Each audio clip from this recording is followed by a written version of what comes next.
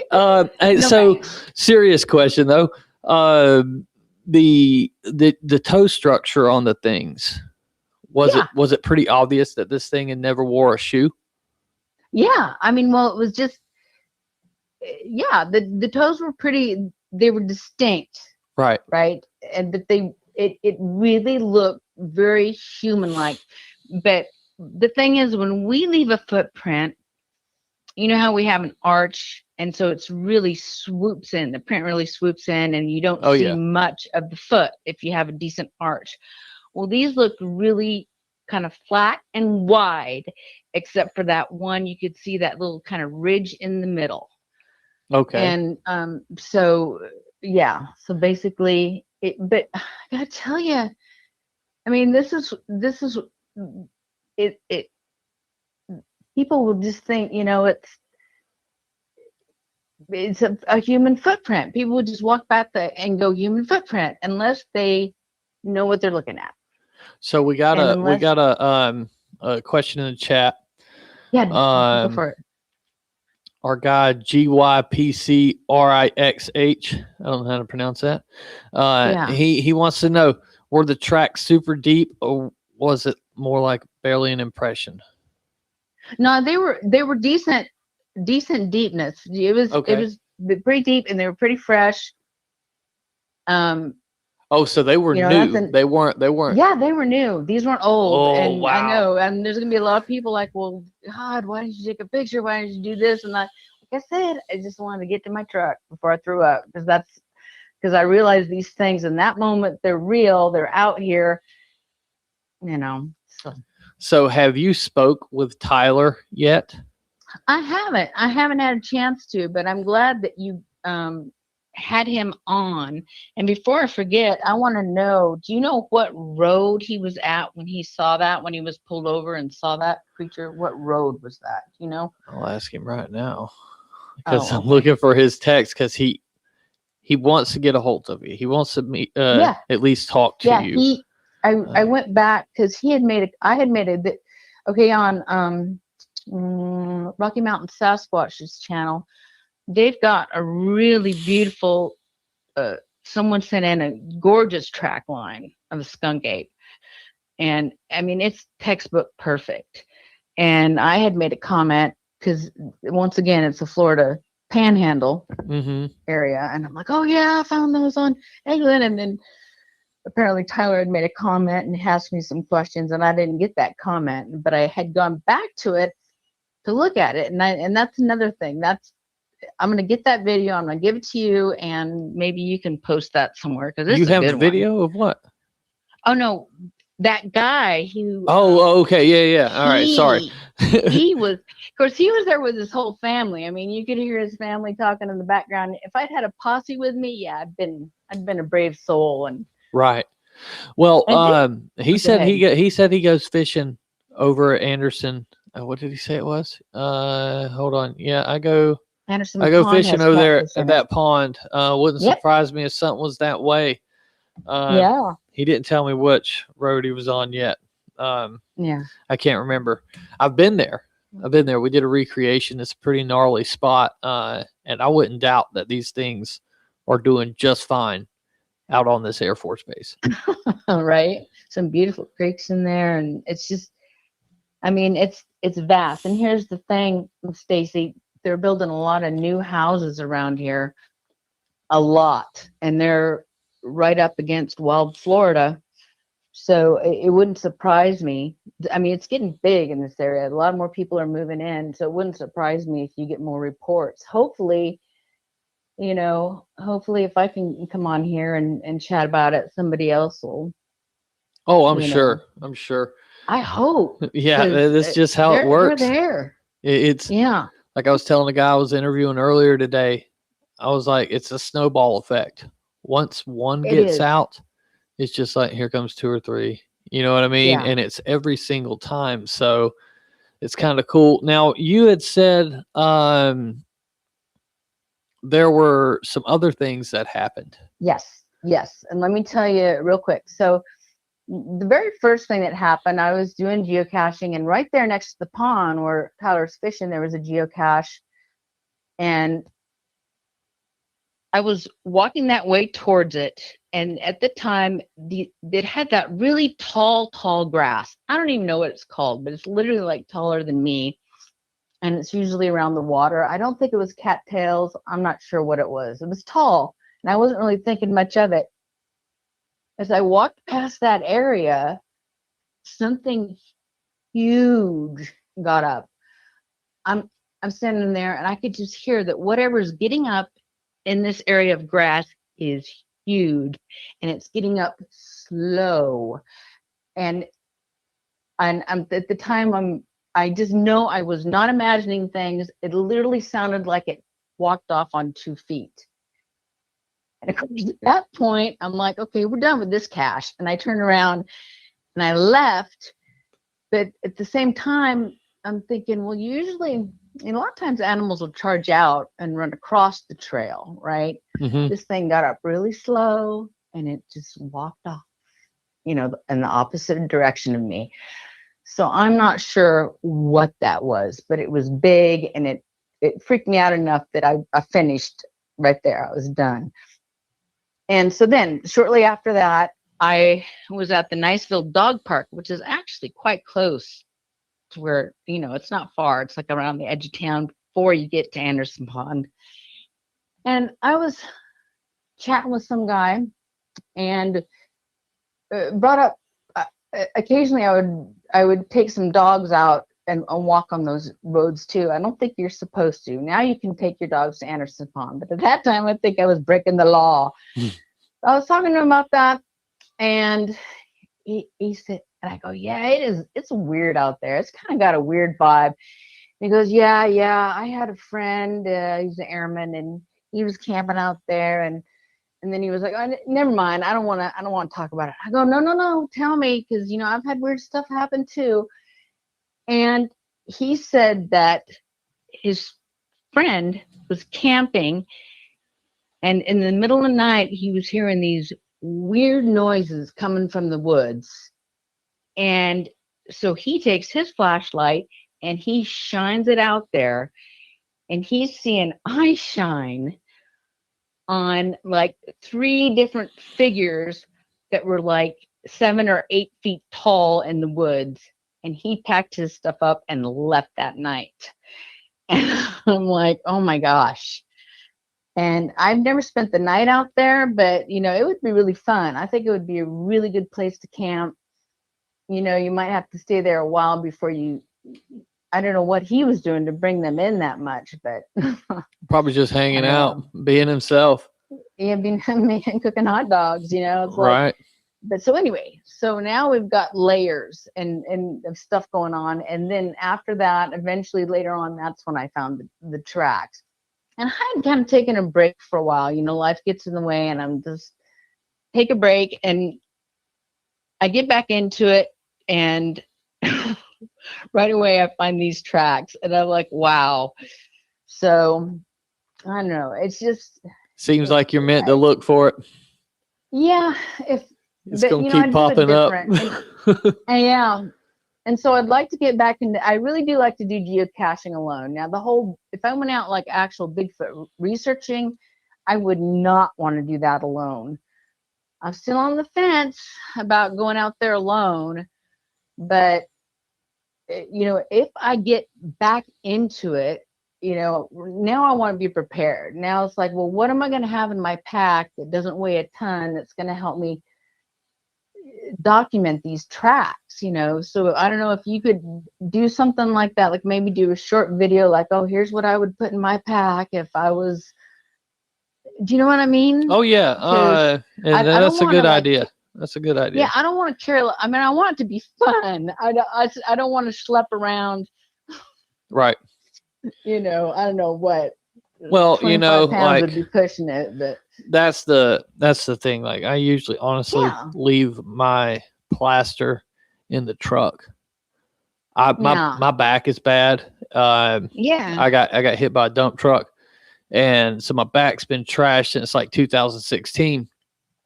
And I'll just leave my shit in the car, and if I find something, I just gotta walk back. You know, because you don't want to tote it all day long. You know, especially if you're walking miles and it's hot. I mean, it's Florida. You don't want all that extra stress on your body to possibly not need it. You know, but if it's in your vehicle, oh, hey, I'll walk back up and get it, you know. But I usually carry like a bucket and stuff like that with me too. You know, that way I can mix, because you never know. You may walk across the damn trackway. Like, how many tracks did you see when you found tracks? How many? Oh God, it was a lot, because a lot of them were this thing scruffing around on the side of the road. You know what I mean? Whatever it was doing. But as far as right in plain sight on the road, it was just the one straight.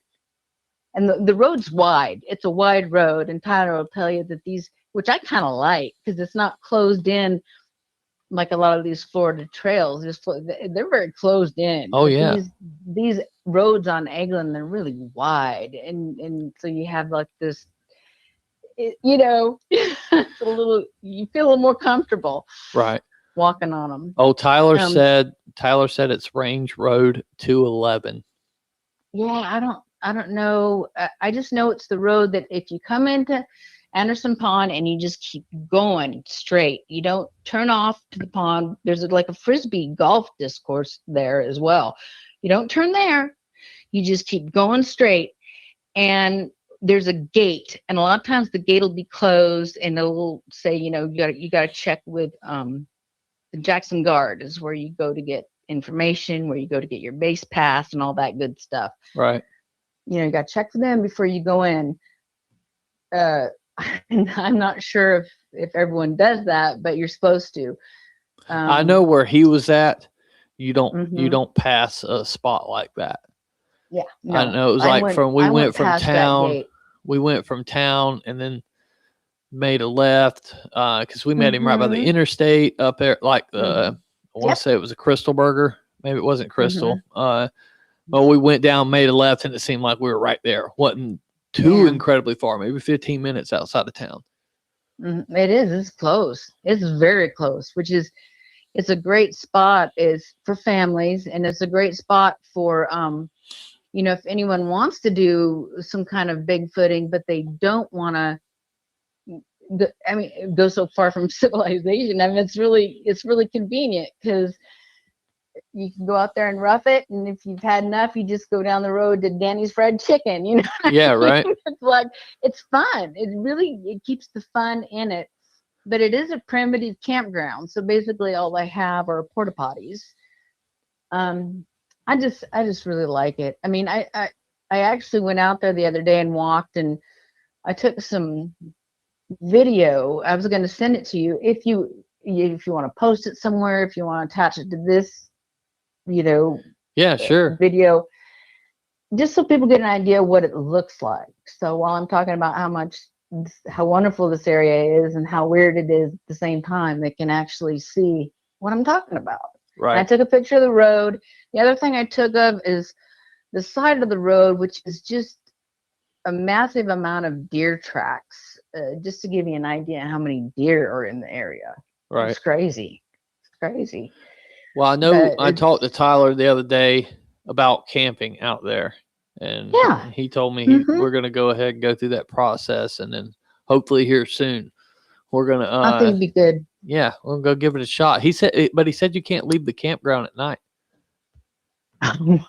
He said because of I your don't know who's. Yeah, well, I don't know. I'd do it. I yeah. don't know what Well, they're gonna do. I don't know what. I've never heard that. well, he said I it's know you can because take. they may be doing training exercises out there. You may walk up on the Oh Rangers or yeah. something like that. Special forces out there Oh training. yeah. So you're not supposed to Oh really like goodness. wander the trails at night. But guess it's Yeah. better to ask for forgiveness than it is permission. Yeah. You Somebody know. else used that phrase with me the other day. I thought it was a pretty good phrase. Yeah, I don't know what the consequences would be, but I'd give it a go. I just like, I Shit, don't these just days if they you, might load you up and deport you to somewhere. no, I don't know. I think you'd be okay. I do know you can take your dogs out there now. I mean, to the Anderson Pond area, camp area, which is cool. Right. You didn't used to be able to do that. That's a cool thing. Well, yeah, send me that stuff and I'll definitely like tag a video to this one so people can check out. It's going to be, I'm not talking out on anything. I'm just filming the area so people just get a look. And that's the other thing, Stacy, we got a lot of people moving into this area, and all these people, they're going to want to do recreation, and you're going to have more people out there in the woods. You're going to have more boots on the ground, maybe running into this stuff. So it's do you great that think you're doing this. Do you think that it's going to push the creatures further away, or do you think people Nope. will have more sightings now? I think these things are curious, and I think they're going to come in. The other thing that I almost forgot about with these tracks, and I blew it off at the time, but there was like this a weird little pile of golf balls in the middle of the road. And I was hyper focused on the tracks, but then I'm also looking at it's a pile of golf balls kind of smushed into the ground. And I'm thinking, well, someone's coming out here treating it like a driving range. I could see that, but they're all in this one spot and they're all smushed into the ground and there aren't any tracks around it or anything. I'm like, what the heck is this? So I didn't think anything about it. And then of course, when it's all over and I'm looking back on it and I'm contemplating, there is a giant, the Eglin Golf Course, and it's right up against the Eglin Air Force recreational area. So it's highly possible that these things are walking up and getting the golf balls and taking them, because I mean, it's possible from all the stuff I've heard, these things like. And then one time I was walking on the trail, and like I said, I'm mostly looking down. I'm rarely looking up. But I love looking at stuff on the trail.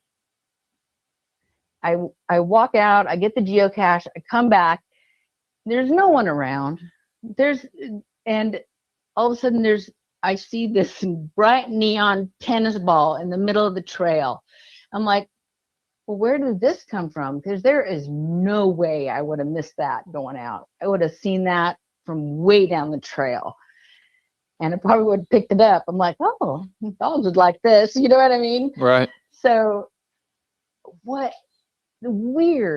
just weird stuff like that. And a lot of people that don't really know the kind of some of the odd behaviors that these things have, they would just ignore that, Right. I've got a ex-sister-in-law. She lives in Seaside, Oregon, and she's got property they rent, and there's a big creek that goes past their house.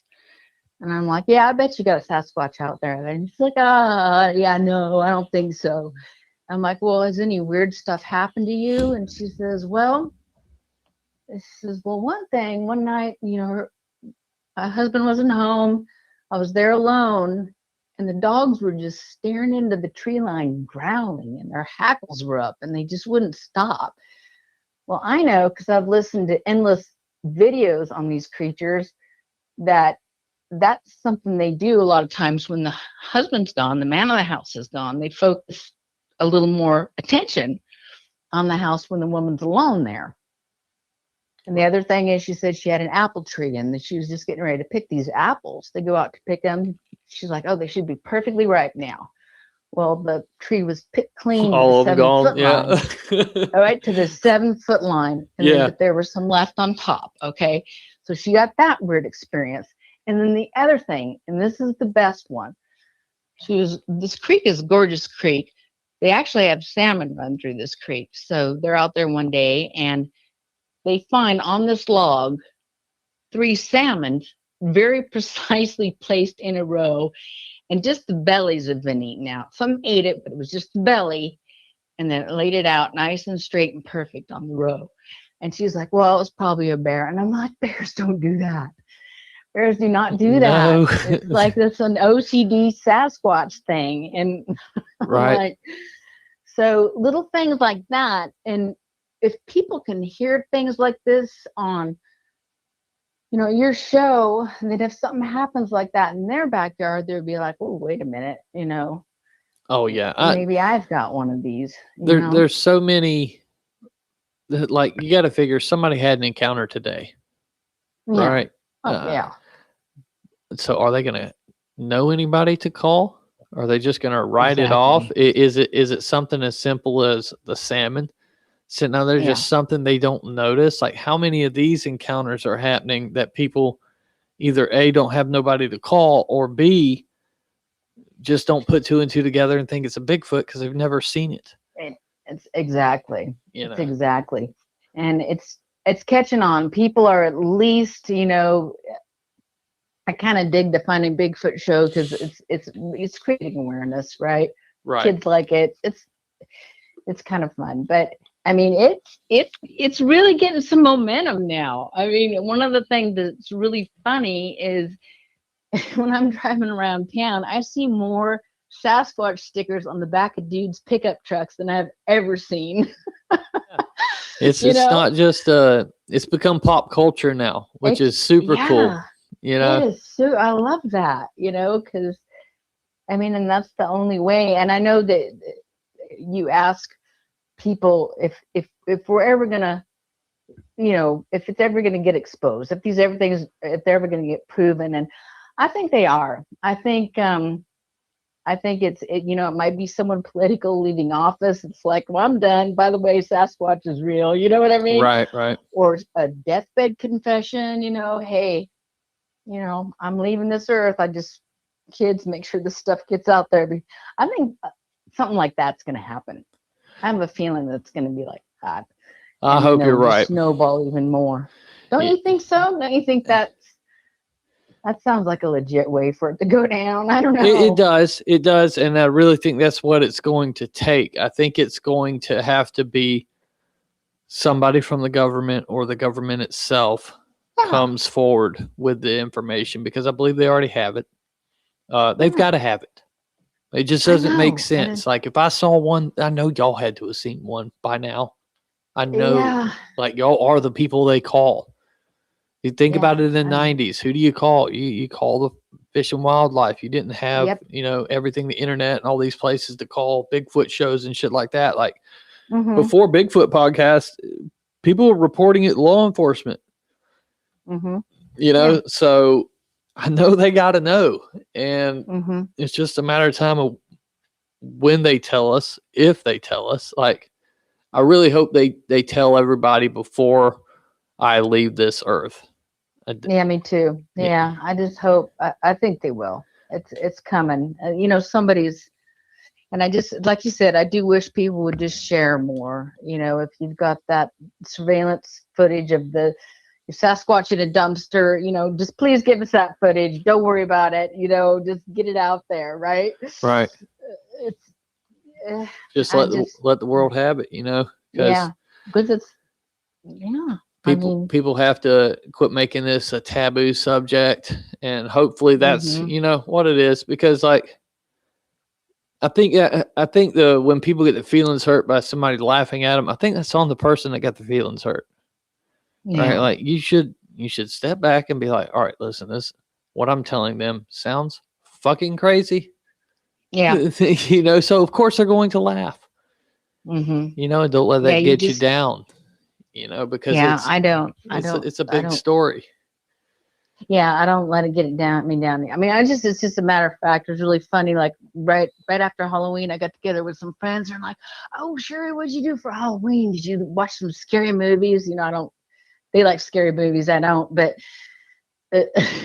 I'm like, no, I just turned out my lights and I listened to a Sasquatch podcast. and I'll be darned if that woman's husband, he said, I've seen one of those things. I'm like, you what? Oh And wow. he goes, yep. He goes, I saw one of those things. I was driving a truck in Pennsylvania. And of course, you know me, I'm like, well, what did it look like? And how tall was it? Yeah. Did you see the face?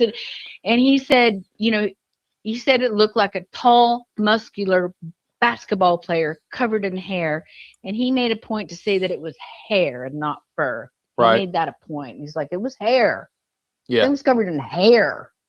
I'm like, oh, okay. And of course, he said it.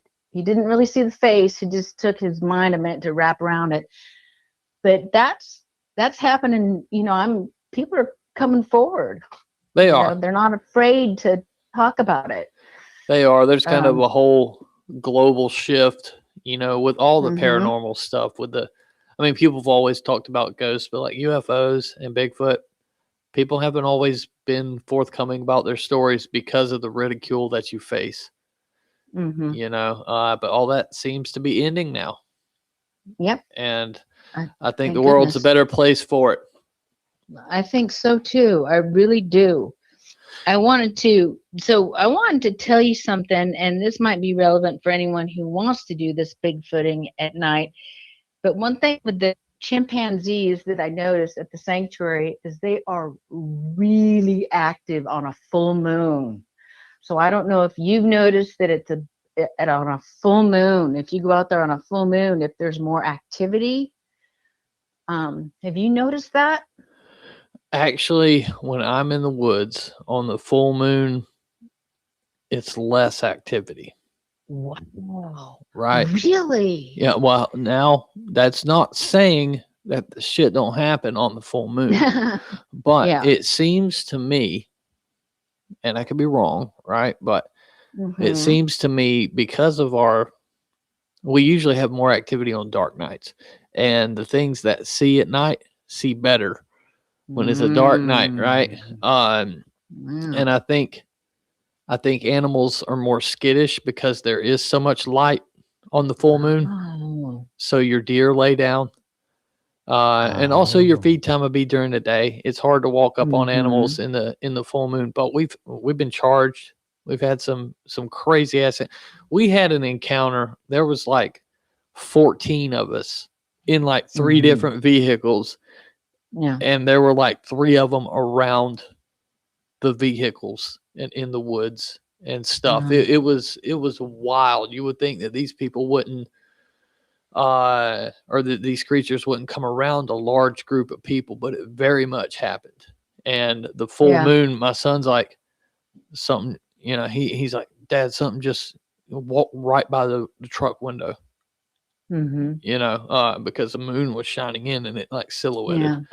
So Yeah. you never know. I'm just because they're different. They're pretty much an apex predator. So I'm just wondering if the full moon would be. I can understand why deer would lay low.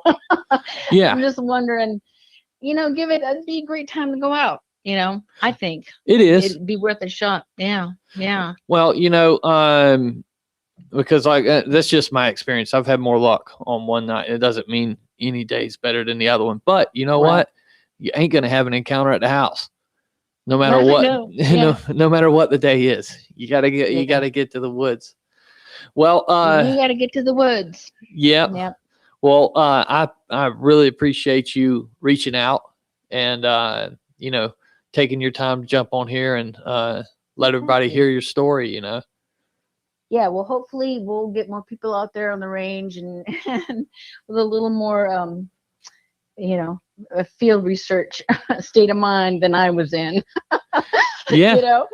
So yeah, and well, if you put that video together, what we should pack, we got, because we're out there, we got geocachers, we got mushroom hunters, we got, I think I'll do we're that. out I think there. I'll do some like casting methods, Yeah, if some you could different little figure out- techniques for people. If you could figure out a way for me to pack light and get some kind of casting material in there that's lightweight and easy, and I can cast it and get the F out of there. Right. I would really appreciate, because I would tote it out there, I'm probably going to get back into it. It would be nice to find, someone to go with, especially for any kind of field research, but it's fun going out there by yourself too. It's always better to have a partner. Yeah, you know what I mean? so. Just somebody to get scared with. Yeah. So But anyway, it's good fun. I highly recommend it.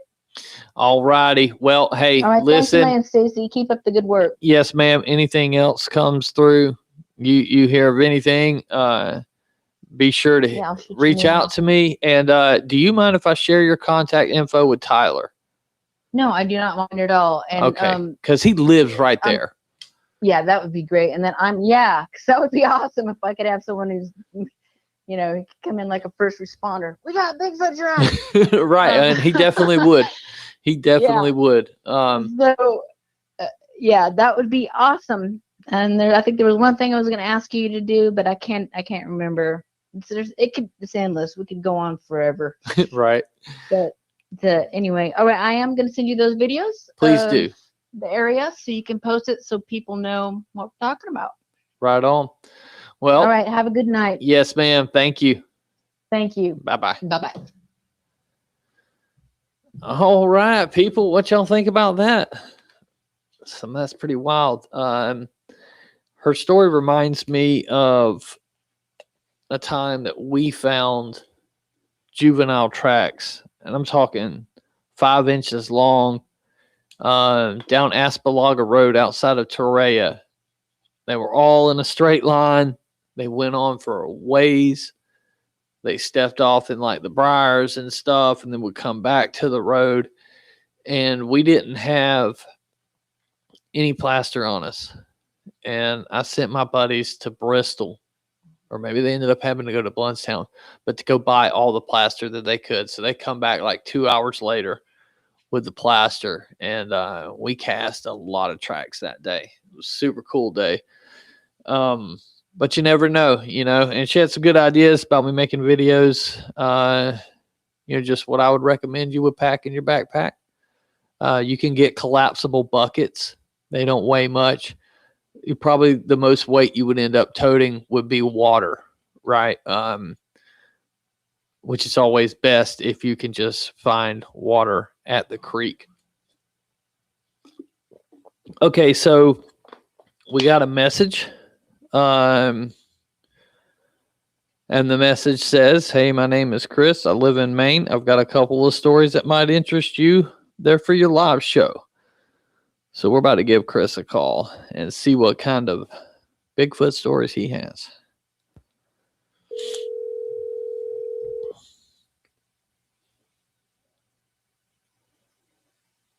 Hello, Chris? Yes. Hey, this is Stacy with the Bigfoot Underground. How you doing, buddy? I'm doing okay. Yeah, I just got your message while I was on the phone with another caller, and I figured I'd give you a holler and let you tell your stories if you'd like to. Oh, yeah, I've got a couple. It won't take too long. Okay, well, you got the floor, buddy. You go ahead, man. All right. One of these happened in, we'll say, the 2010 to 2015 range. I was with my lady at the time, and I stepped out to smoke a cigarette. And this is in an area called Newfield, New Hampshire. It's not like a super big town like most towns in Maine. And I'm sitting on the porch and I'm smoking my cigarette. And about a quarter mile away was a quarry. And to my surprise, I hear monkey sounds. Like the full, the whoop, whoop, whoop, whoop, the whole 9 yards. And I'm just like, huh, that's weird.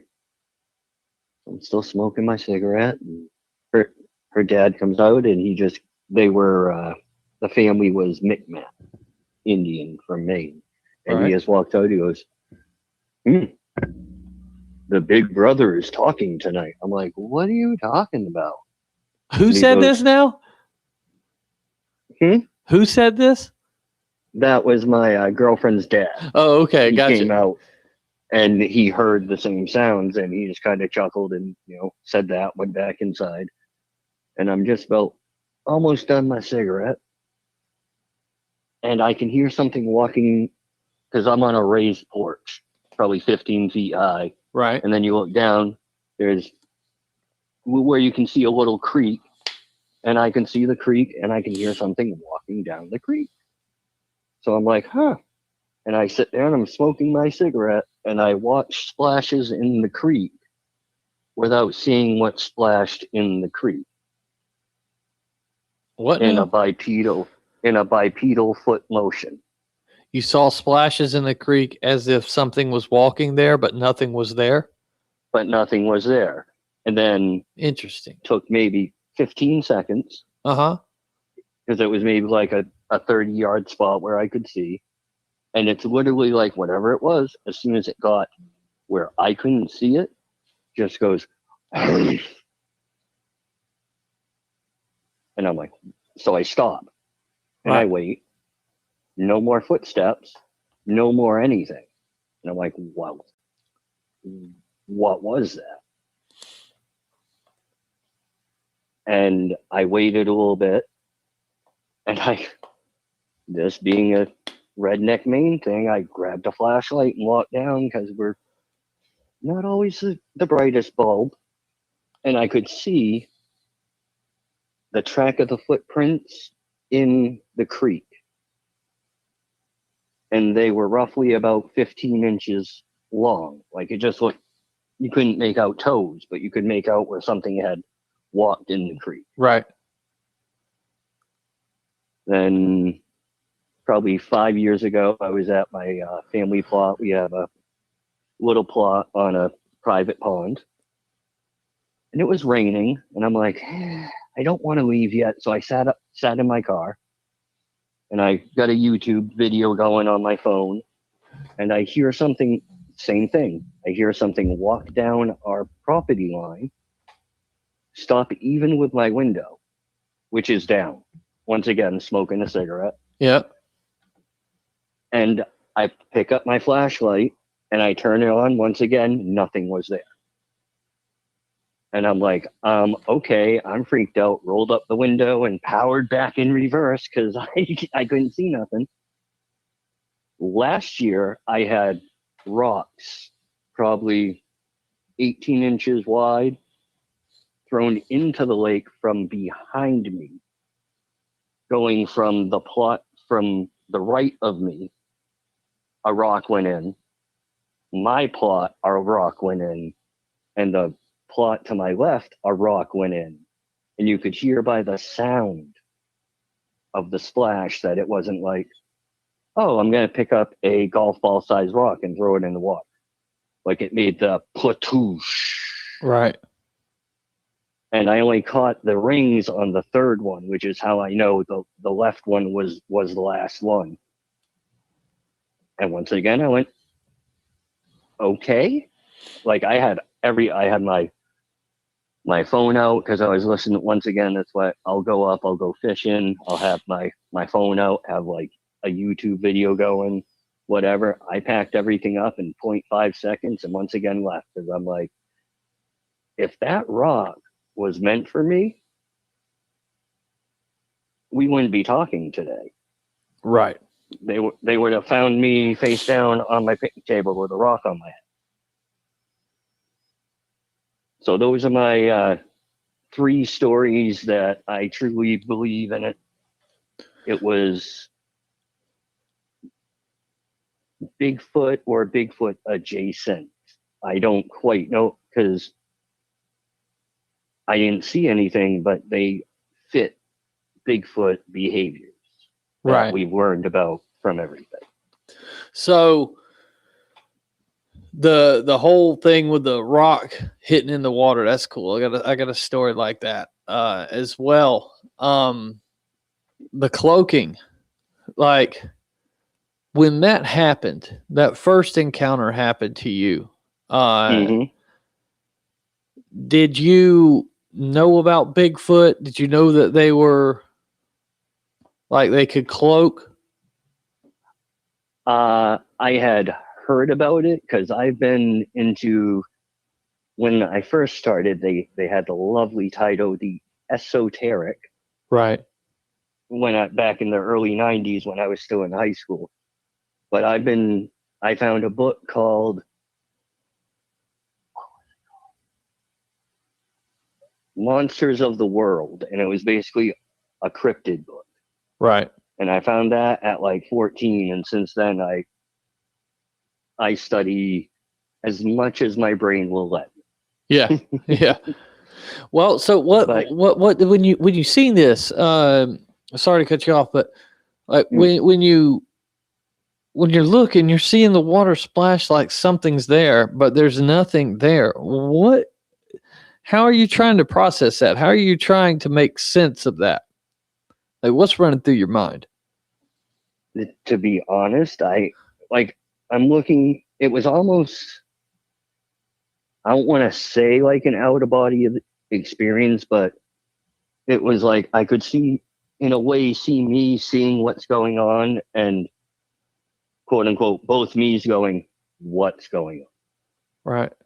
Because let's see, this was the early 2010s, like the cloaking people are still fighting the woo-woo at that time.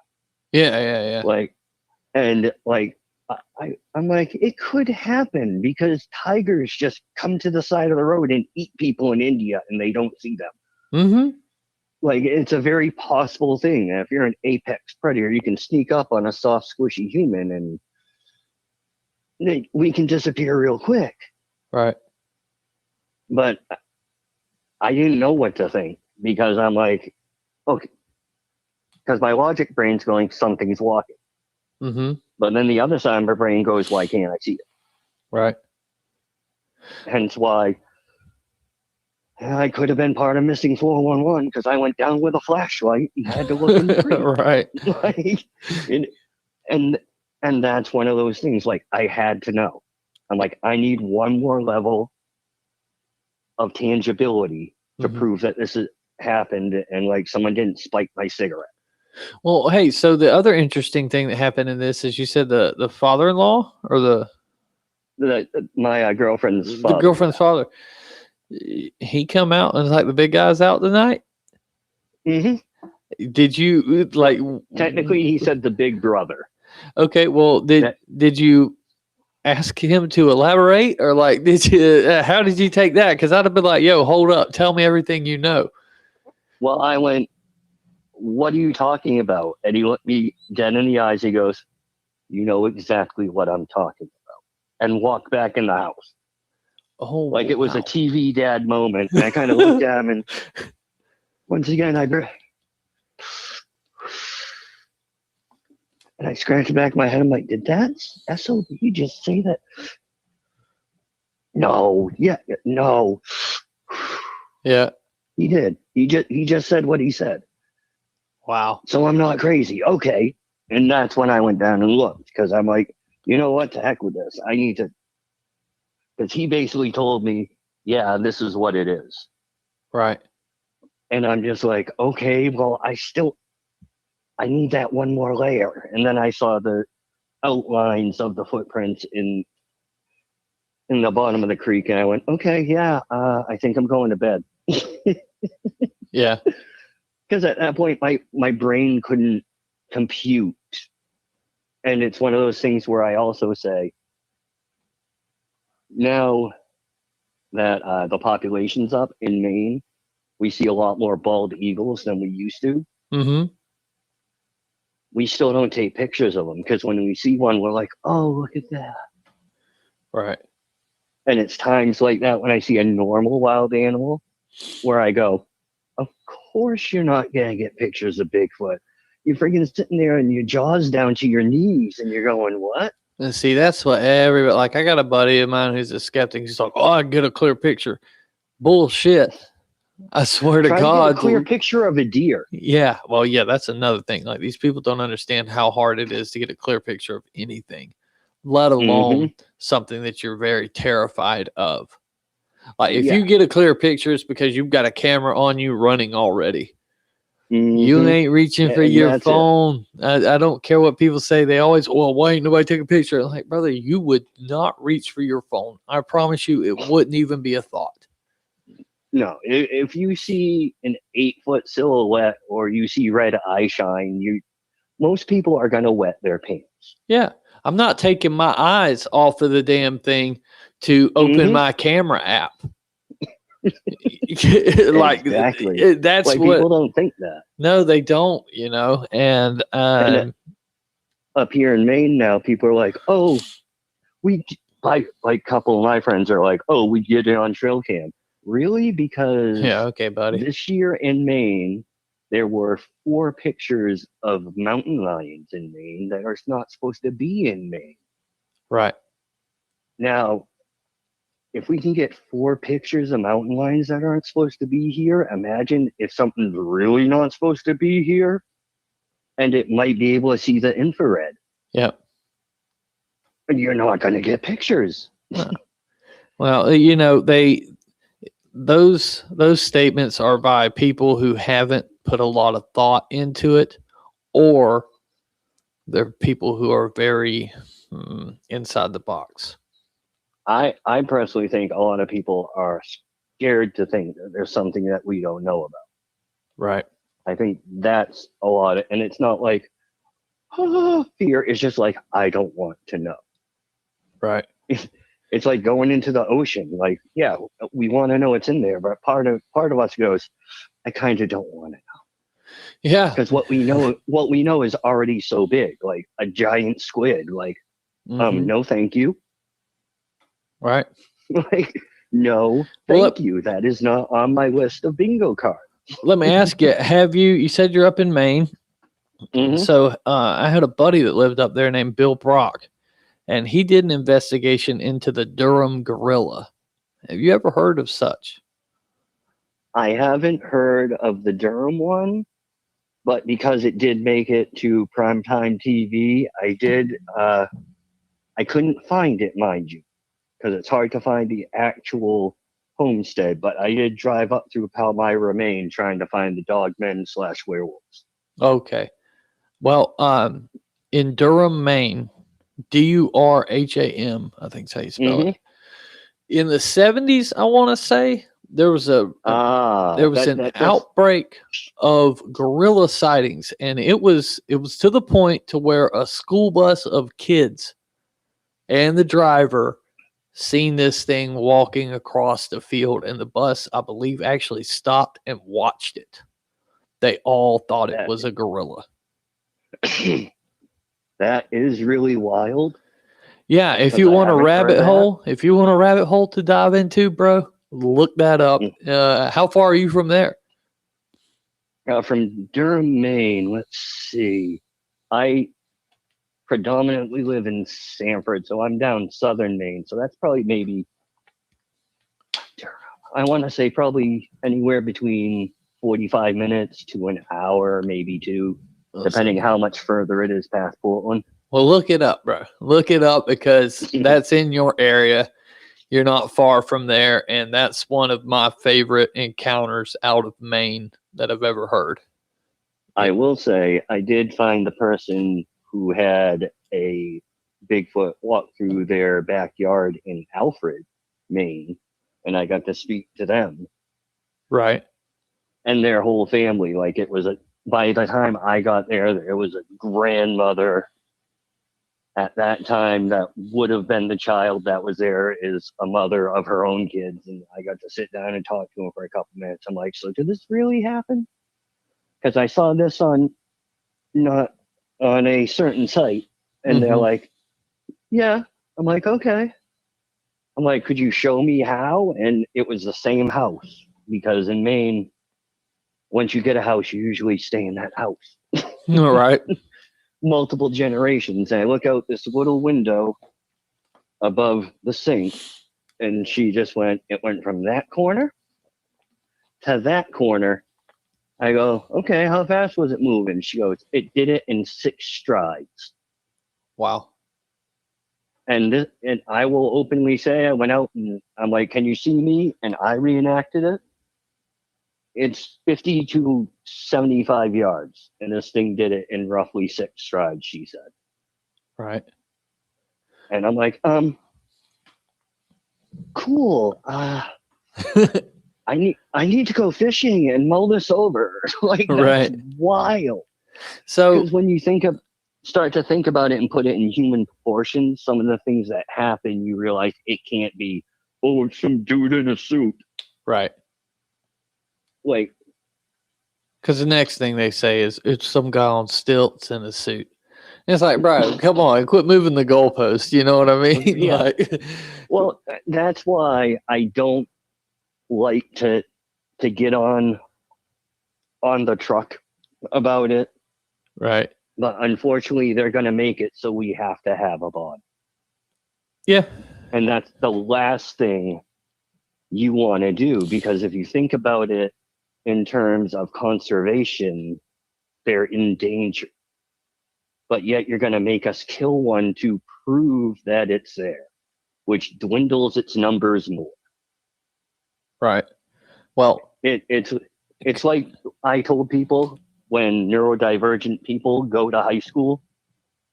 That's what it's like having this argument about we need to kill Bigfoot or not, because we get it logically that, yeah, we probably do, but like, it doesn't make sense.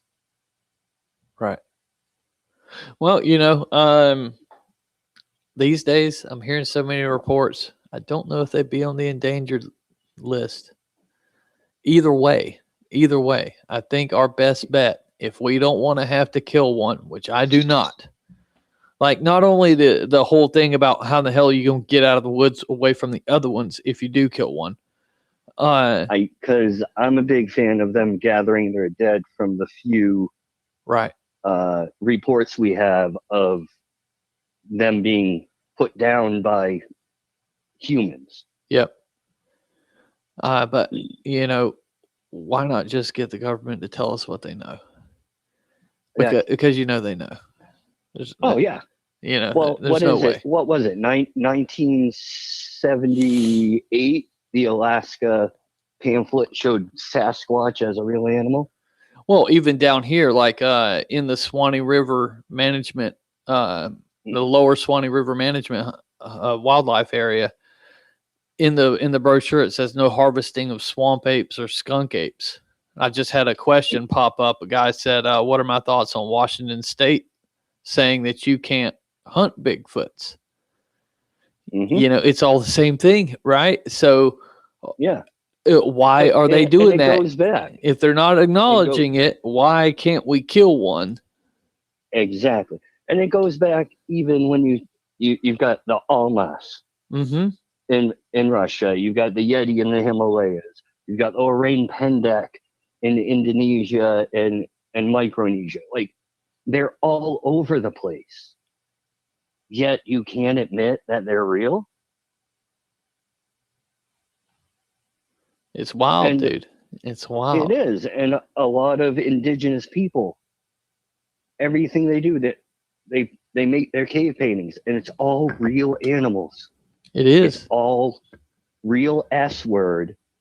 And we've got Bigfoot in these murals, and they're like, oh, no, that must have been their chief with a headdress on. And that.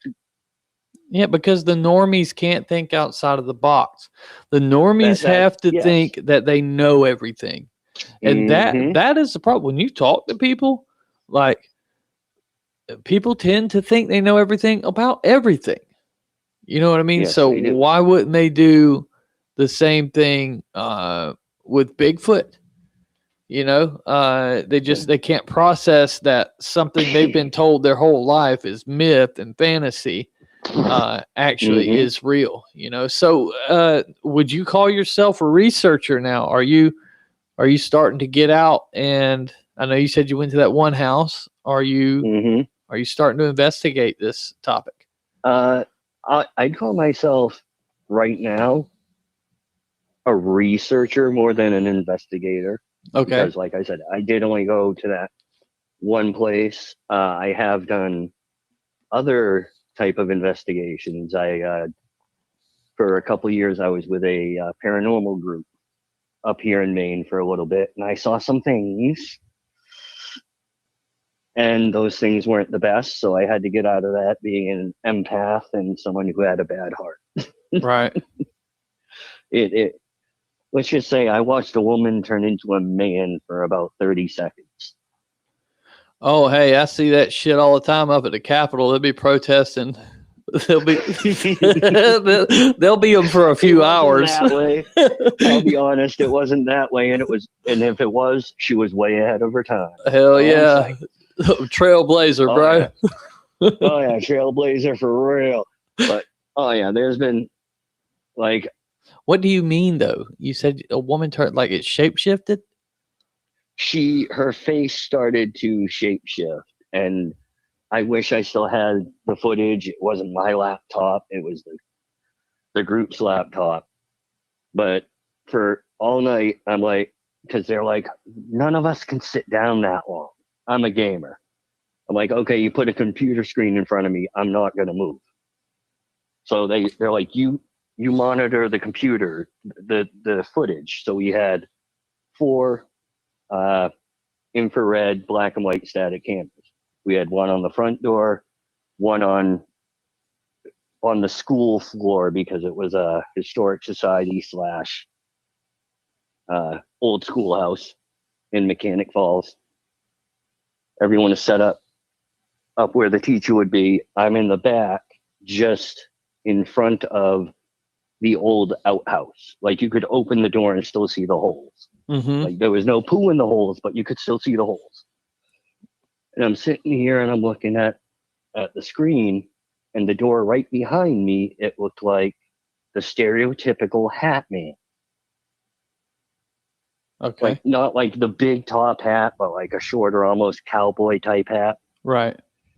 And he was sitting there like the old Marlboro man, arms crossed, and you could tell his legs weren't crossed, but he was doing the flamingo almost. Right. One was straight, one was bent, leaning up against where the flat of the seat would be. Mm-hmm. And at first I'm like, oh, I'm just seeing stuff so I gave it like 20 minutes. I went back, I go, someone want to go in the outhouse? And they go, why? I'm like, it looks like there's a guy with a hat just chilling in the outhouse. So we sent the other able-bodied male we had with us out back, just in case it could have been a hobo. Like, you don't know. Out in the middle of nowhere, you never know. Yeah. And he went, flashlighted the whole room. You see him go in. As soon as the flashlight goes to where the figure was, he disappears. He turns the flashlight and it shows back up. And I'm like, it's right there, dude. I'm like, move your left hand. And he swapped hands and he goes, it's really cold here. I go, okay, just get out because it's not moving. So you're good. Right. So we do that. He gets back up to the front and we start doing the flashlight session. Bring it out, make sure it goes. And we're talking to, at that time, seemed to be a little girl. Okay. Because we're like, what's your name? And I'm like, guys, it's a flashlight. They can't tell us the name. Oh, yeah, we weren't thinking. Are you a boy or a girl? Turn the light on if you're a girl. Leave it off if you're a boy. And it came on. So we're like, okay, we're talking to a quote-unquote little girl. Did you like school? Turn the light off for no, leave it on for yes. And it stayed on. Oh, cool. And then one of the ladies goes, did you like your teacher? Turn it off for no, leave it on for yes.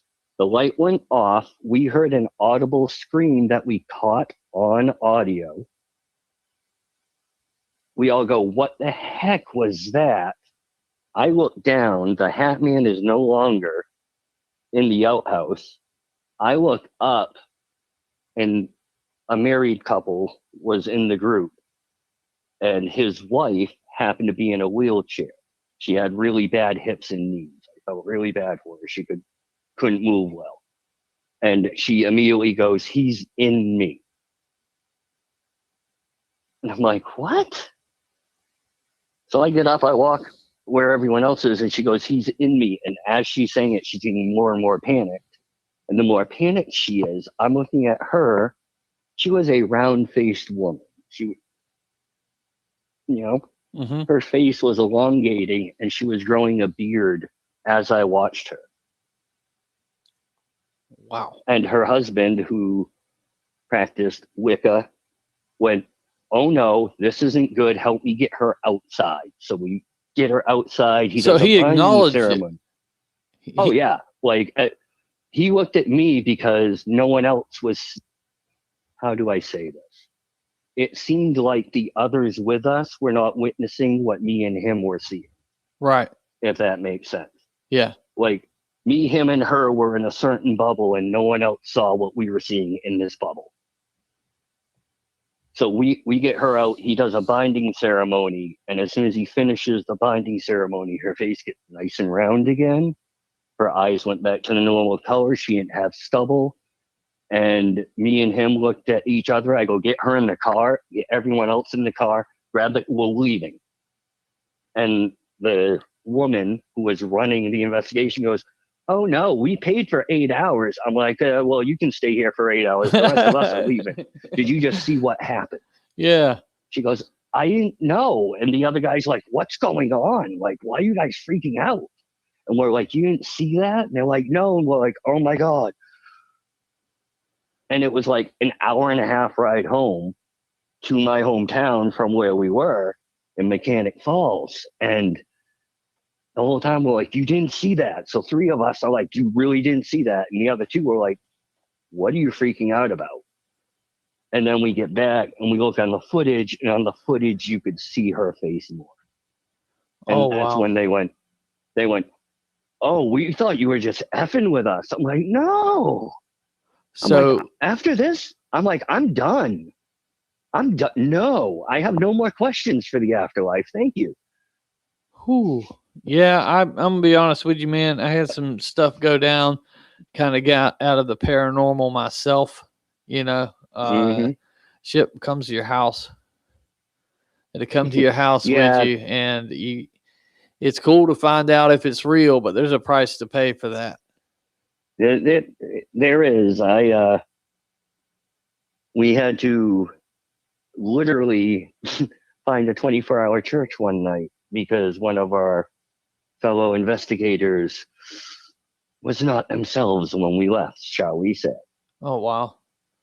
Now how did that church react to that news? You come knocking on the door, you're like, "Yo, bro, I need some damn 24-hour Lord service around here." The thing was, at first they're like, "You're joking, right?" Like it. Oh, that's really where they went with it? Well, it's literally like a very old priest. Like he might have been communing with ghosts himself when he came to answer the door. Oh, okay, gotcha. He's a very, very old school priest. So he's like, "You're joking, right?" And we're like, "No." And I go, "Can I go into the pulpit?" And he kind of grinned because he knew what I knew what it was. I'm like, "No, I'm probably gonna catch on fire when I come in. We're gonna figure this out together." Right. I went in and I dabbled the holy water like they have in the nice little basin. I walked out and I flicked it on her. Like you just flick water on somebody.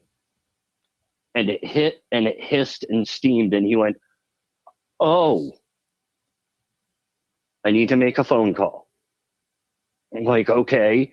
Yeah. And he brought her in and he goes, "You guys can stay here." Like as you walk in, there's like the antechamber and then there's the actual service room where you stand, sit, kneel, pray, the whole nine. He goes, "You guys got to stay out here." And him and an even older looking priest, at that time, I didn't think it was possible. No offense. Yeah. No offense. But it was like old and older. It was like the Emperor and then Palpatine. Like, just an even older dude. Yeah. And they were in there for like 45 minutes. And some of the noises I heard come out of there, I'll never forget, because I don't know what made them. And by what, I knew it wasn't human, but I didn't know what else made the noise. Right. And from then on, everyone's like, hey, let's go ghost hunting, huh? Yeah. Yeah. Everybody I've wants to seen go and things. do that shit, bro. And I'm like, oh, I mean, I want to do it too. Don't let me say I don't. I like doing it. Well, but I don't mind. Like, we'll say one of my things I want to do is to go to Trans-Allegheny Lunatic Asylum. Yeah. And why? Pure curiosity. I just want to walk through. I'm not going to F and Jeff with anybody. I just want to walk through because the history in the building. Yeah. Like, I want to touch the brick and just feel the history. I don't need the ghosties. But, like, that's how I am. I like to go to old places and you can feel it. Oh yeah. Like, there's a place called Fort Revere in Boston. Technically, it's in Hull. It's not in Boston, but Hull, Massachusetts. And I was dating a young lady, and we actually got a Civil War soldier shadow figure in 4 different pictures. Wow. Like the little cute little square hat and the pointy the bayonet on the end of the musket and the whole 9 yards. Yeah. I'm like, yeah, we need to not visit haunted places anymore. It's just so interesting, man. You know, like I get it. I totally get it, dude. You said you were dating this girl. I take it you're not dating her no more. Oh no, unfortunately, she turned into a man. Cold one. No. Okay. But she broke up with someone to date someone who turned into a man. Oh, gee whiz. I was just messing with you, buddy. Well, hey, man, listen. No problem, man. It's a pleasure talking to you. And yeah, dude. Hey, I appreciate you're the call. Full-time watcher now, man. I just found you recently, and because I followed a Bigfoot video, and then they mentioned you because your dad got some really good footage. Yeah. And I went, which one? And I saw the footage. I'm like, oh my God, I know that footage. Yeah. So now you got me for life. Hey, I appreciate it, brother. And, you know, if you ever got any questions or, you know, whatnot, you're out in the field, you find anything, you know, you come across any cool stories, you know how to get a hold of me, buddy. Oh, absolutely. I got you saved in my phone as Stacy, Bigfoot YouTube. Right on, brother.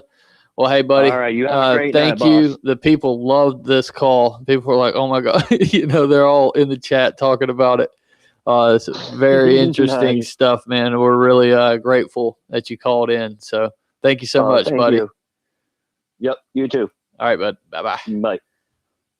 What? See, this is why we do the call-ins, because that shit was cool. You know, yeah, the ghost hunt. I've had some wild stuff happen. If you haven't watched the Conjuring House experiments yet, a good friend of mine owned the Conjuring House at one point, and we went up there and did a documentary. It's on Tubi. It may be on YouTube. Oh, thank you, Amy. Thanks, everybody, for the super chats tonight and the PayPals. I really appreciate it. You know, and I got into ghost hunting after my father passed away. And me and my dad had a number that if one of us passed away first, you would see that number. And that would, you know, that would be them. And I seen that number. That number came up in an experiment we did at the Conjuring House. The last time I seen that number, I was coming back from Tony Merkel's studio, and my flight was DL and then that number. And I was like, man. And then we started the podcast right after that show aired. So, been fun. But, you know, there's other things in the paranormal that will follow you home and they will affect your life negatively. Yeah, negatively. It will really. It's one of the things you don't want to fuck around and find out. Just take it from me, bro. Just continue to think it's bullshit. Leave that shit alone. You're not dealing with what you think you're dealing with. And if you are, good for you. But in the off chance that you're not, you know, that's just some stuff you don't want to mess with. Like, I now own several haunted objects, and my property is haunted now. So we have stuff all the time. The guy who said he heard a voice when I was drinking water, bro, what? Grizzly, I can't. Where was he at? Anyways, Grizzly said he heard a voice when I was drinking water, and I'm taking it. It wasn't the caller. There's nobody else in here, bud. But that's just normal shit at the Brown house these days. Okay, here we go. Oh, wrong one. These dams, they switch so fast. You two were talking about Durham, Maine, and about a second after drinking from the water bottle, you can hear something. Gonna have to go back and check that out, bro. That's wild. Okay, we got 20 minutes left, people. There was a 229 number that called and did not get through. So now's your time to call, bud. 850-695-0522. If we got any more callers out there, these are some good calls tonight. They've been good calls every night. I'm really, really shocked at the calls we get, man. You know, and when Walker, you say that, now I'm never going to get you over here. When I had Scotty B, he saw the Bigfoot down by the powder plant road crossing. He claims he can see dead people or spirits, and he saw two spirits, two little girls on my property watching us as we were doing the podcast. It was wild. Whether it's true or not, I don't know, but stuff continues to happen here on this piece of land.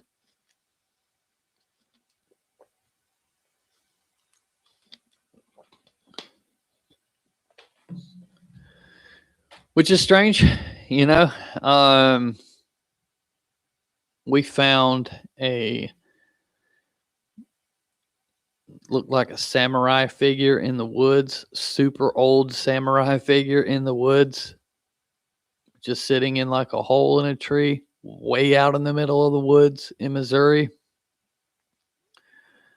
And I straight brought the shit home, and ever since then, it's been going on. I don't know what to think, you know. I have this spirit box. We call it Beth because I can turn it on right now and hook it up, and it will say Beth over and over again. You will hear Beth come out. Maybe that's something we do for members. You know, members want to talk to Beth live on air, you know, see what we can hear. Maybe Beth can be the guest. I don't like to play with it. I used to talk to her every night. I was trying to solve her murder or her death or whatever happened there. What message this thing in the box wanted me to figure out. I do want to find it out, but I don't know. I just quit talking. So I quit talking to her because it weirds me out, you know, when stuff's flying off the shelf that should have been secured and flying over stuff that did not move, voices, doors opening, things of that nature. You don't know what to do about it, but my daughters aren't cool with it. My son's like, what? And me and my wife, you know, we've just kind of accepted it and continue to read our Bible. All right. Well, got about 16 minutes left. Phone lines are still open. 850-695-0522. If anybody's got any more calls for this evening. Like I said earlier, we will not be doing the Tuesday lives anymore. The Tuesday shows are going to go to Wednesdays, and the only live will be on Sundays, which is going to be better. I think, that way people don't get burned out on having to get onto the damn, looking for the show every single day, because some of y'all on here every single day, and I appreciate that. But maybe some is too much. Maybe you get too much of it. Who knows?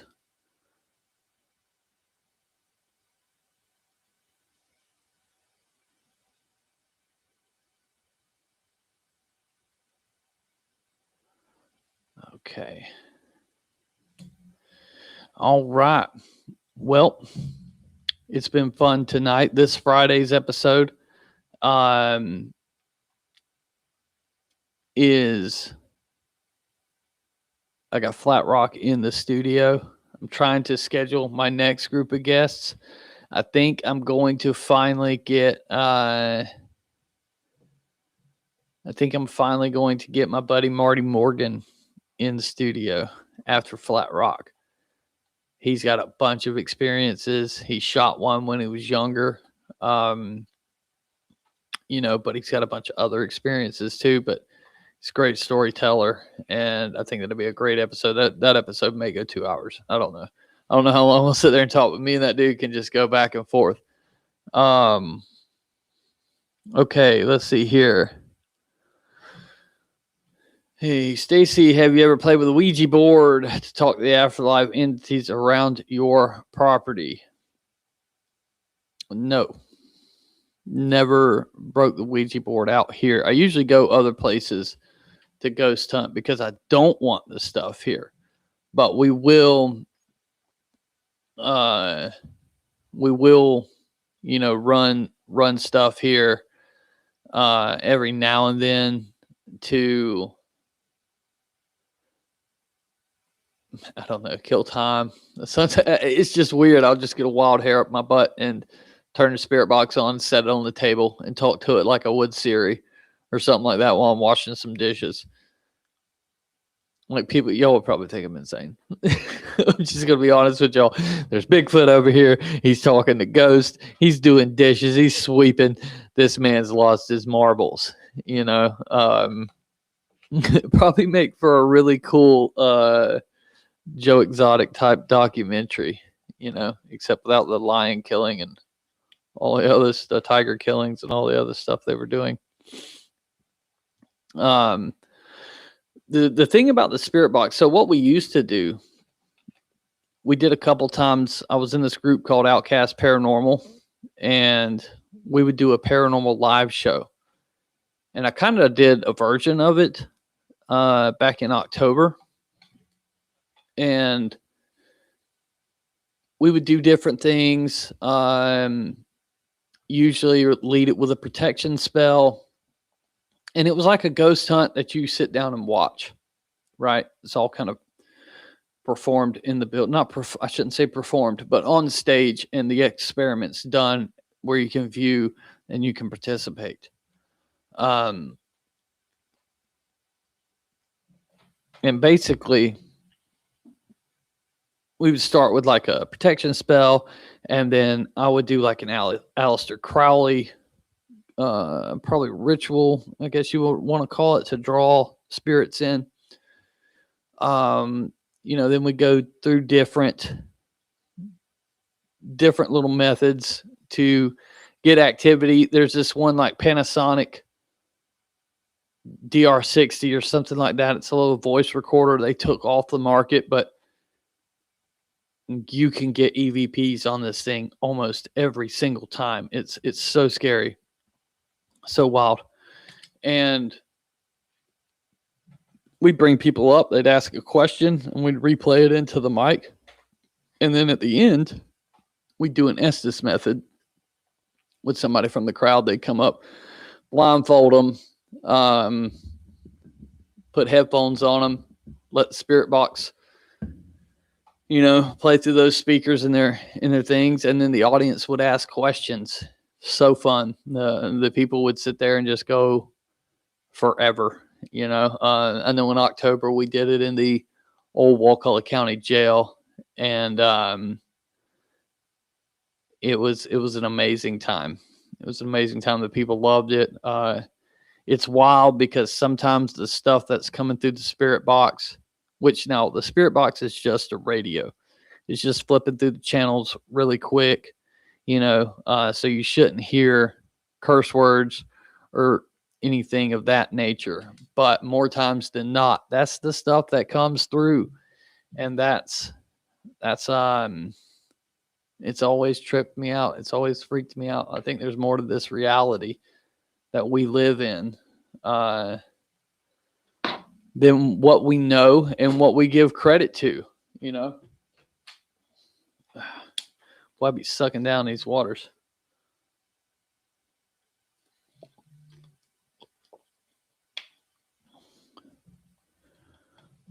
Okay. Hold on real quick, people. I just got a cool text. Sorry for doing this.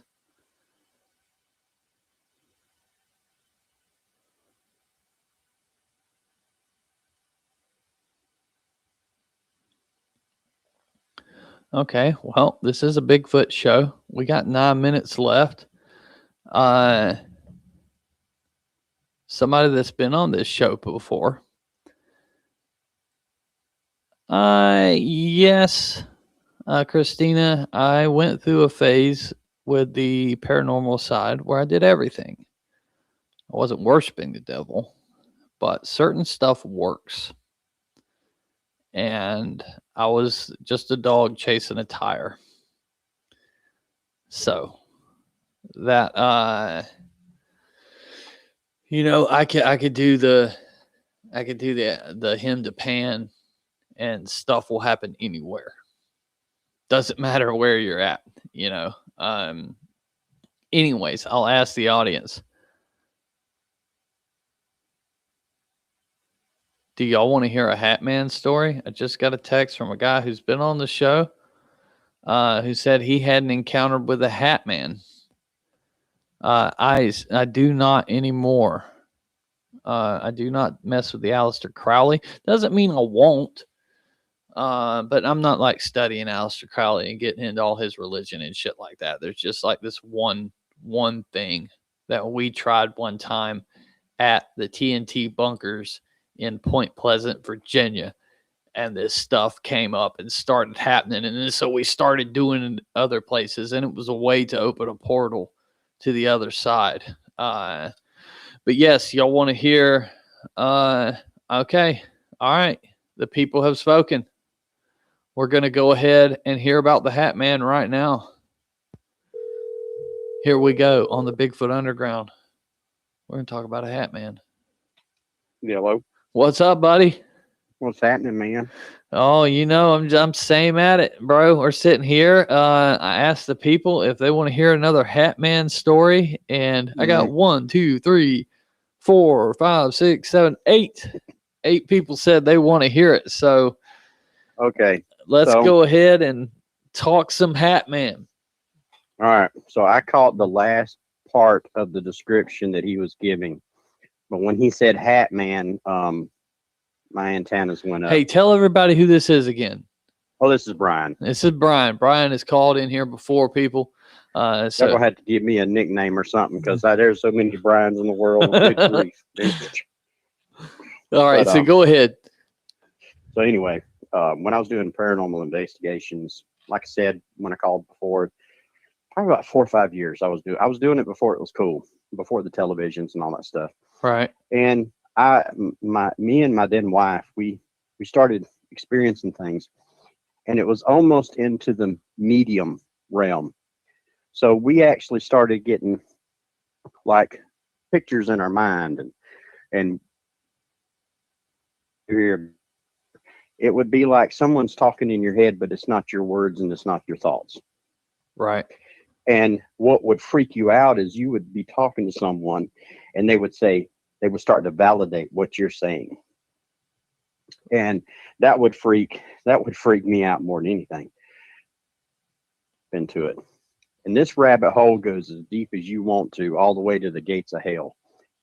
And we started doing, I have a story about a Ouija board too. But we started doing seances. We started trying to contact things. And there's this one image that used to come to my mind a lot. And I called him the Hat Man. And if you imagine a silhouette, someone with a duster raincoat on, just a silhouette, never a face. And the hat is flat brimmed, almost like you would see in Tombstone. Okay. And so this guy would come in and everything else would back off spiritually. There was no more communication from anything else. Hindsight 2020, looking back, the only thing that I could get off of an identification, was this a person? Was this a relative of someone? No. It was almost like he was a tax collector. Okay. This was like an upper level demon. This dude, and to tell you the truth, you do this stuff and you halfway don't believe it yourself. Right. While you're doing it. You wonder constantly if you're crazy. And that's part of the thing that keeps you in control. But this Hat Man would show up. And he wouldn't speak and just stare. He would show up, everything else, the seance, the medium readings or whatever, because my wife was better at it than I was, ended when the Hat Man showed up. And he usually showed up to me. She would be like, "What's going on?" And I'd say, "He's here." And she said, "Who?" "The man in the hat." "Okay, it's time to be done." Later on, years and years later, and your listeners, I would encourage you to look this up. There was more than just me that had encounters with this Hat Man. Apparently, this was a phenomenon that was going on that I was involved in, and I had no idea at all what was going on. At like a certain location or? All over the United States. Oh, yeah. Yeah, it was just like, not a certain location. This thing would show up just whenever, but it was, for us, it was usually when we were in the middle of doing some stuff we shouldn't be doing. Right. And it's just, whatever this was, what had an authority to it. It was like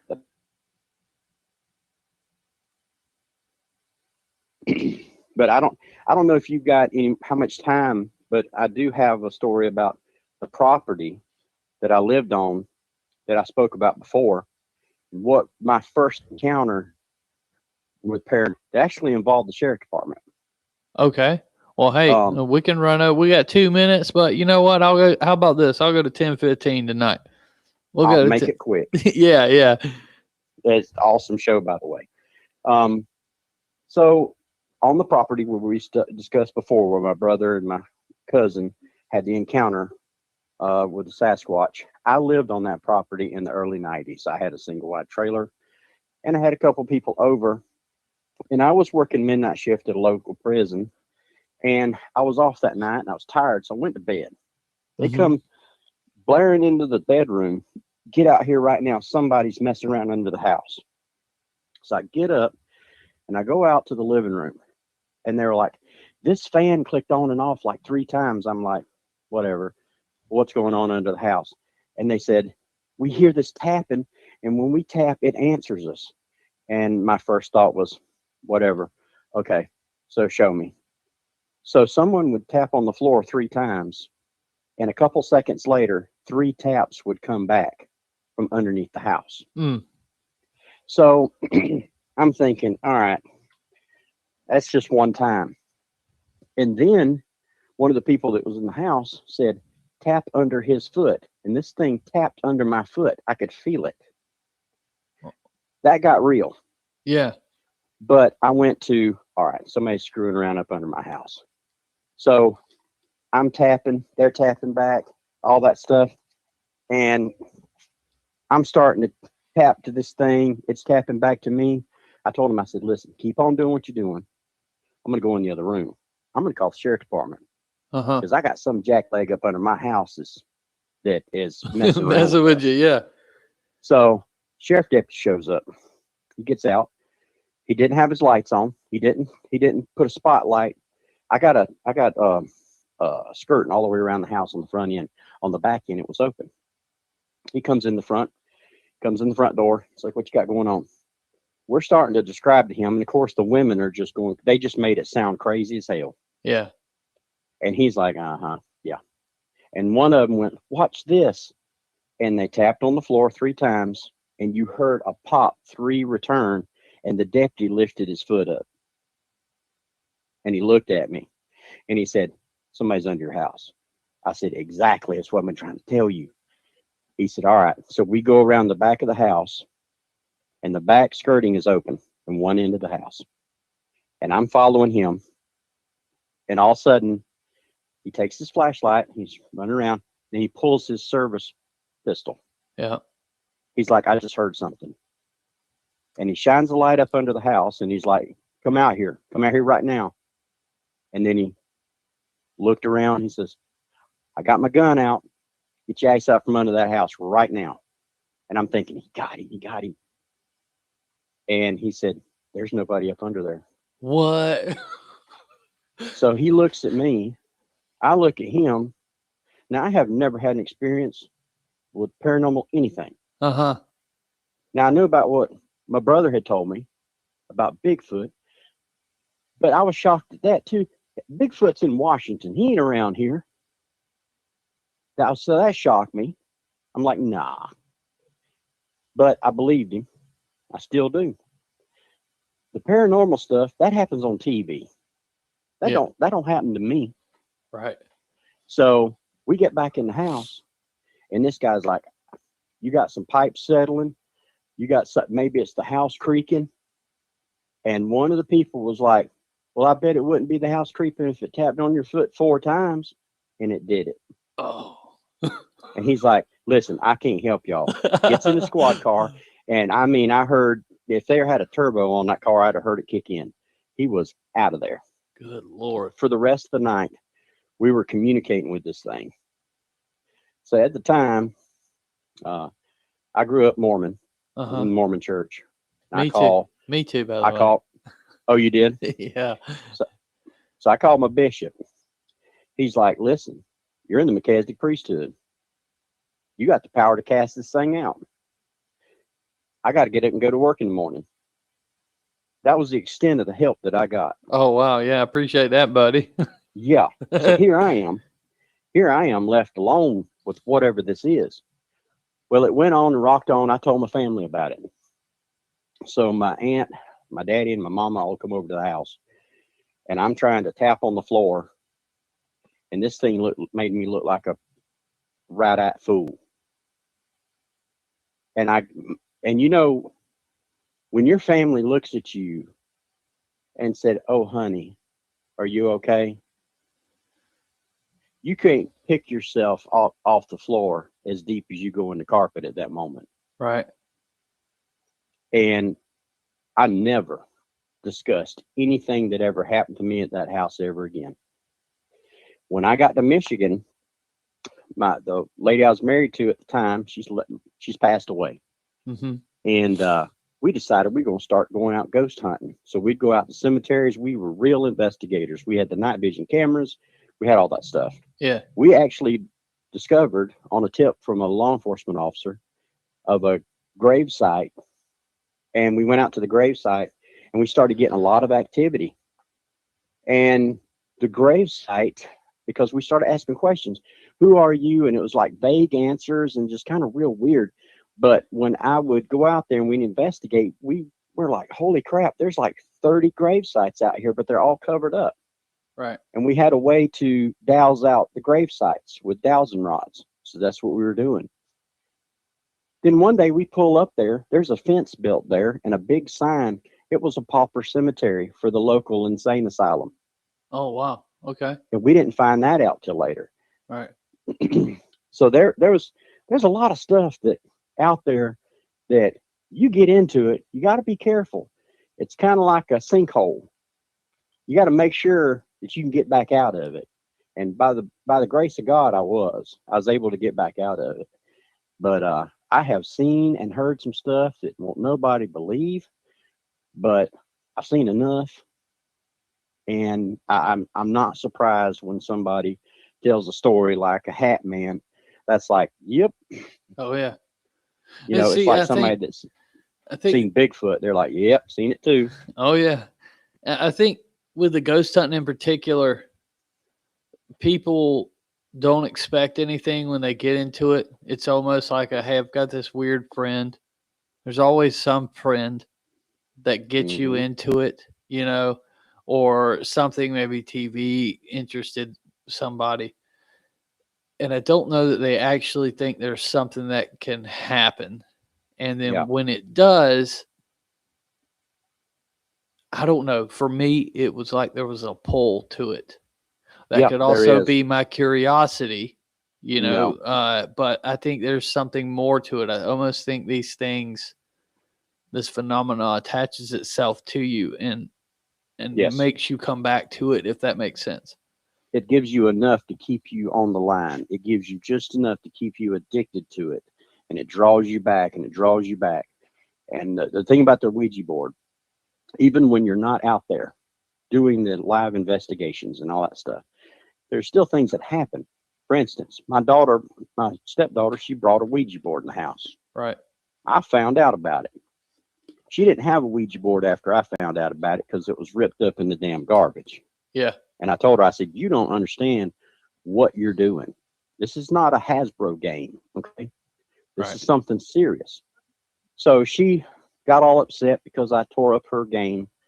And she was like, you're just blah, blah, blah, whatever. You know how kids are. Yeah. About a week later, the neighbor from 2 doors down, the house 2 doors down, he comes and knocks on the door. Now, we don't know these people from Adam's cat. Right. We don't know who they are. They come and knock on the door and it's like, hey. And my stepdaughter was in the living room when they knocked on the door. I opened it up. I said, can I help you? They said, hey, did you guys have a Ouija board? And I turned around and looked at my stepdaughter and she went pale. And I said, we did. She said, we threw ours away about 2 weeks ago and we've been finding pieces of it all over the place. And there's one piece in front of your house right now. You would put that in the damn trash can. And I had put ours in the trash can. Yes. They had put theirs in the trash can before and have been finding pieces of it. And now there's one. So I told myself right then, okay, this thing has been messing with people other than just me. Right. This thing has tagged other people. I'm telling you, all this stuff, it's not anything to play with. Consider what you're doing. Consider the cost and the risk. It'll break up a marriage. It will cause you to do things that you never would have done before. It will make you addicted to it. It's like a drug. It'll give you just enough to keep you going. But I'm going to tell you something. Anything that would mimic the ghost of a man and woman's dead little girl is demonic. And I don't care what you say. If they're going, just think about that. If you're going to play with the parents of a dead child, where's your mind at? Where's your heart at? That's demonic. And I caught that. Right. I've seen that. And just, if you're going to get into it, fine, get into it. But just know what you're tangling with. You're handling a snake and you're either going to get bit or you're going to learn how to handle snakes, one or the other. Well, it says, you know, it says in the Bible that you won't be able to communicate with the dead. Exactly. But did you also know that the Mormon church said that you can? See, I was very young when I was in the Mormon church, so I don't, my parents kind of pulled us out after they were teaching us in the little Sunday classes to pay tithes with our allowance. Yeah. You know, I'm not in the Mormon church anymore. Yeah. I'm not there anymore, but I do remember the teachings. I do remember one of the classes I took, they said if the Lord wanted to bless you with sight to see and ears to hear, that you would. But yet that contradicts what the Bible says. So there was a problem there. But I can tell you, communicating with spirits, and before my last wife passed away, it was about a month before she passed away, she was against me going to church.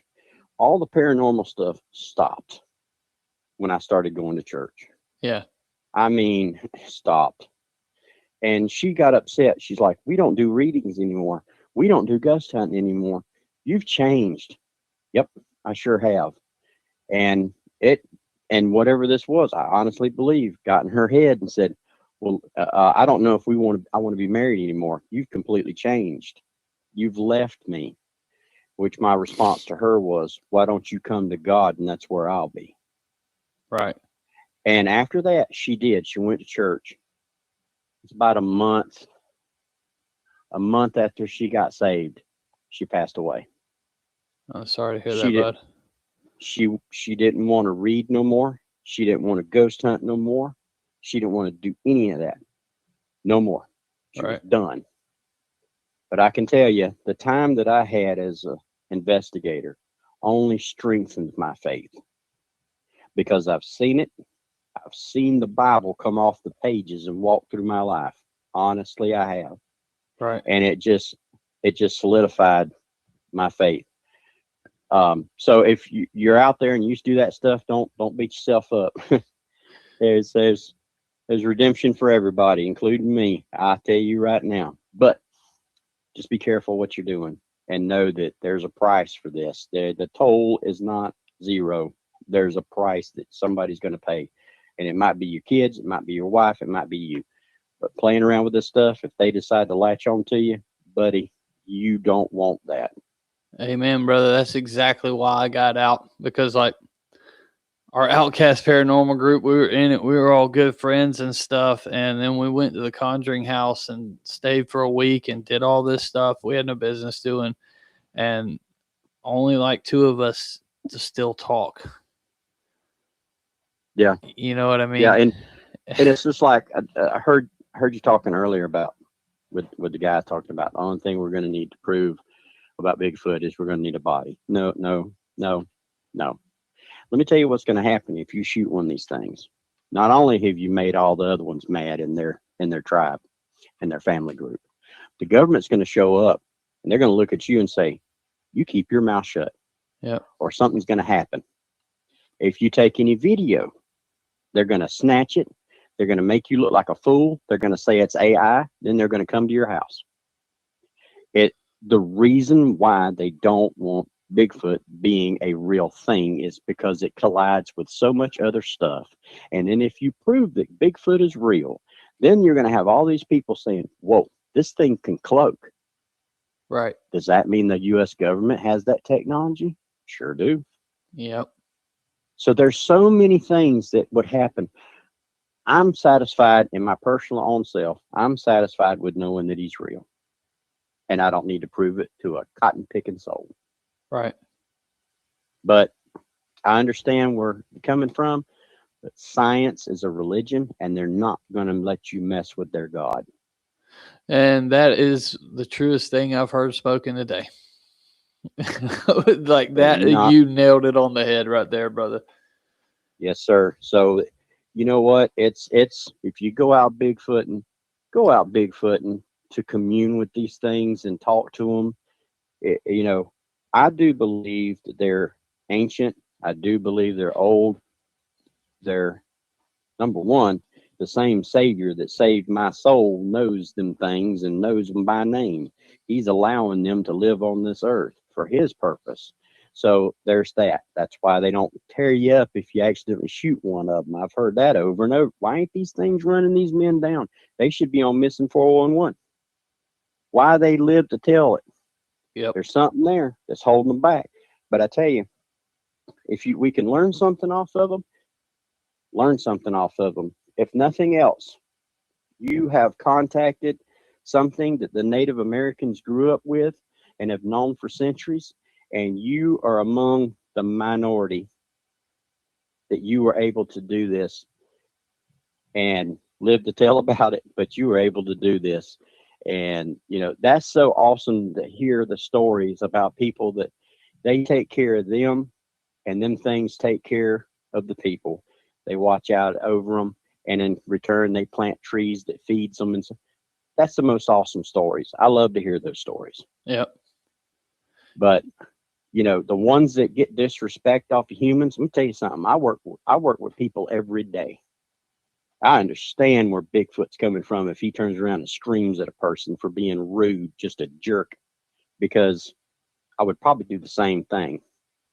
But just respect them, go out there, engage with them to where you're comfortable engaging with them, respect them above everything, because I believe they're half person. They got to be some type of something like that, man. Yeah, the things that I've heard, I believe they are a mixed breed of people and something else. And I don't think the government invented them. It's too far back. No. But I think they very much know about them, and for whatever reason, they're keeping us from it. But I also think they know about all this paranormal shit too, like the ghosts and all that. 100% believe they know all that, and they just don't tell us what they know for whatever right now, reason. They're playing around with a lot of stuff because the HAARP weather station, I've heard it out of my own ears, and there's been a lot of reports of that too. It's freaking people out. But I just tell you that the mind speak stuff, that is totally scientific. Yeah. Because the HAARP weather radio station, okay, they use a sound. Okay. They also, now you can look this up. I think it's in Japan that they had a Coca-Cola machine that used the same technology. And what it did is it sent a signal to the jawbone. And the jawbone would resonate and you would hear it inside your head. But if you moved 3 foot over, you couldn't hear it anymore. And it was the sound of Coca-Cola pouring into a glass of ice. Now, y'all look that up and back me up and make sure. But I do remember hearing that report. But the HAARP weather radio station in Alaska, when it happened in Michigan, when I lived there, and it sounded like a helicopter right directly over the house. And when I went out there and looked, there was no helicopter. For the next 2 days, in the middle of January in Michigan, we had 50-degree weather. Huh. And their reports were coming from Michigan all the way over into like New York. People were experiencing similar things and weather changes. The government knows what they're playing around with stuff. And if they'll play around with that, and if they've got this other information, you better believe it. Oh, yeah. Some of those UFOs and ETs people are talking about might be us. Yeah. It probably is. And then you get into the question of, are UFOs us from the future? Anything like that. Yeah. But, well, brother, I appreciate the call, man. And you feel free. I know you said you got some more stories. We're running out of time tonight, but you feel free to call back in because everybody in the chat is loving your shit, man. Every time you call in, bro. Well, you know what? Me and you get out there on that property and we might get some more shit. Hey, let's do it, bro. We're gonna call you. What would be a good nickname? Hey, Brian. Good story, Brian. How about that? that's too close to good time, Brian, and my wife would not appreciate that. Okay, fair enough. We'll come up with something else. Well, brother, hey, right. You have a good week, man, and I appreciate your call. Yes, sir. Y'all have a good day. All right. Bye-bye. Bye-bye. Wow. Yep. Good time, Brian, right there. That's going to be his name. He said it, not me. All right. So, Amy on here, I said I would tell my tiger story, and then I'm going to jump off of here. Okay. So, Mayaka, 2016, maybe 2015. We are hunting for the skunk ape, right? And we are down Jewel Gill Road on some property, a big orange grove, a huge swamp around it. So we're out there looking, right? The day's going fine. Day's going great. And then I get a call, and my buddy goes, "Where are you at right now, son?" And I told him, and he said, "Get your ass to your truck as soon as possible." And I said, "What is going on?" On Jewel Gill Road, the circus, Ringling Circus, owns a bunch of land out there, and they keep a bunch of their animals out there. And these damn 3 tigers had got out. And he's like, "Brother, I ain't trying to freak you out, but there's 3 Bengal tigers on the loose right now. And I'm like a mile away from this place. I'm not far." I'm like, "Oh my God." It was terrible. So anyways, we hauled ass to the truck and got out of there. But the area we were in was so thick, like with the palmettos and stuff. Everything we were hearing was a tiger. And we're trying not to run because a cat will chase you, right? So anyways, that is my tiger story. We did make it to the truck, obviously, and get out of there. But that was definitely one of my more terrifying moments in the woods. So, but anyways, hey, thanks everybody. We ran over a little bit. Like I said, next show's on Wednesday. No live Wednesday night, Friday. And then the live call-in shows will be Sunday. Tomorrow, the members, it'll be sometime this week, probably tomorrow. Memberships will be available. Just a couple spots left on the expedition if anybody wants to go. But anyways, everybody, thank you so much for tuning in. Next week, we'll be on here at 8 o'clock again, taking calls and, talking about whatever. I have a feeling there's going to be a lot to talk about on next Sunday's show because Friday's show's airing and there's a big announcement following that show. I shouldn't say big. It's not big. A cool announcement. How about that? However, everybody stay safe and stay